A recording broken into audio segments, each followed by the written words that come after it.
ಪುಕೆಟ್ನ night life ಅಂದರೆ ಇದೇ place first ಮೈಂಡ್ಗೆ ಬರುತ್ತೆ. ಇದು ಬಾಂಗ್ಲಾ ಸ್ಟ್ರೀಟ್. ಇಲ್ಲಿ ರಾತ್ರಿ ಆಗ್ತಾ ಬಂದಮೇಲೆ ಸಿಟಿ ಕಂಪ್ಲೀಟ್ಲಿ ಚೇಂಜ್ ಆಗುತ್ತೆ. ನಾವು ಬಾಂಗ್ಲಾ ರೋಡ್ಗೆ ಬಂದಾಗಲೇ music sound, light, crowd full ಜಾಸ್ತಿ ಇತ್ತು. ಈ ಸ್ಟ್ರೀಟು ಡೇ ಟೈಮಲ್ಲಿ ನಾರ್ಮಲ್ ಆಗಿರುತ್ತೆ, ಆದರೆ ನೈಟ್ ಬಂದಮೇಲೆ ಕಂಪ್ಲೀಟ್ಲಿ ಬೇರೆ ವರ್ಡು. ಎಲ್ಲೆಡೆ colourful light, loud music, club, pub, bar full active ಆಗಿರ್ತವೆ. ಟೂರಿಸ್ಟು ಪ್ರಪಂಚದ ಎಲ್ಲ ಕಡೆಗಳಿಂದ ಬರ್ತಾರೆ. ವಾಕಿಂಗ್ ಮಾಡ್ತಾ ಇದ್ರೆ ಫೆಸ್ಟಿವಲ್ ಫೀಲ್ ಬರುತ್ತೆ. ಆದರೆ ಆನೆಸ್ಟ್ಲಿ ಹೇಳ್ಬೇಕಂದ್ರೆ ಇದು ಫ್ಯಾಮಿಲಿ ಫ್ರೆಂಡ್ಲಿ ಪ್ಲೇಸ್ ಅಲ್ಲ. ನೈಟ್ ಲೈಫ್ ಎಕ್ಸ್ಪೀರಿಯನ್ಸ್ ಬೇಕಾದವರಿಗೆ ಮಾತ್ರ ಸೂಟ್ ಆಗುತ್ತದೆ. ಫಸ್ಟ್ ಟೈಮ್ ಬಂದವರಿಗೆ ಶಾಕ್ ಆಗ್ಬೋದು. ನನಗೂ ಇದನ್ನೆಲ್ಲ ನೋಡಿ ಶಾಕ್ ಆಗೋಯ್ತು. ನನಗೆ ಪರ್ಸ್ನಲಿ ಇದು ಡಿಫ್ರೆಂಟ್ ಎಕ್ಸ್ಪೀರಿಯನ್ಸ್ ಅನ್ನಿಸ್ತು. ಇಂಡಿಯಾಗಿಂತ ಇಲ್ಲಿ ಟೋಟಲಿ ಡಿಫ್ರೆಂಟ್ ಕಲ್ಚರ್ ಇದೆ. ಅಬ್ಸರ್ವ್ ಮಾಡೋಕ್ಕೆ ಇಂಟ್ರೆಸ್ಟಿಂಗು, ಆದರೆ ಎಲ್ಲರಿಗೂ ಸೂಟ್ ಆಗೋದಲ್ಲ ಇದು.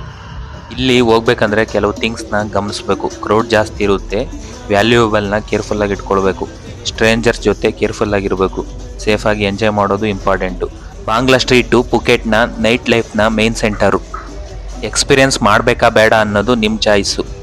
ಈ ರೋಡ್ನ ಅಕ್ಕಪಕ್ಕವೇ ತುಂಬ ಮಸಾಜ್ ಸೆಂಟರ್ ಇದ್ದಾವೆ. ಥೈಲ್ಯಾಂಡ್ ಬಂದಮೇಲೆ ಎಲ್ಲರೂ ಟ್ರೈ ಮಾಡೋ ಒಂದು ಥಿಂಗ್ ಅಂದರೆ ಥೈ ಮಸಾಜು.